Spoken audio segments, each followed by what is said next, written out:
बाळासाहेब ठाकरेंच्या विचारांबाबत बोलताना विरोधी पक्षनेत्या किशोरी पेडणेकरांनी केलेल्या कथित वक्तव्यावरून महापौर रितू तावडे यांनी जोरदार टीका केली।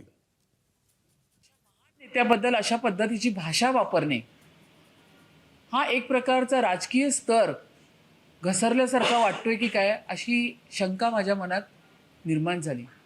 मी वारंवार बघते ताईंचं, ताई बोलतात आणि नंतर बोलतात की मी हे केलं नाही।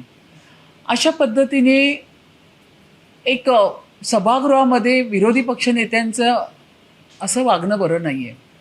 मी त्यावरती सांगितलं की ताई, हे जे आक्षेपार्ह तुम्ही जे भाषण केलेलं आहे त्याच्यावरती तुम्ही आदरणीय हिंदू हृदय सम्राट बाळासाहेब ठाकरेंचा तुम्ही अपमान केलाय, तर तुम्हाला या ठिकाणी माफी मागायला पाहिजे।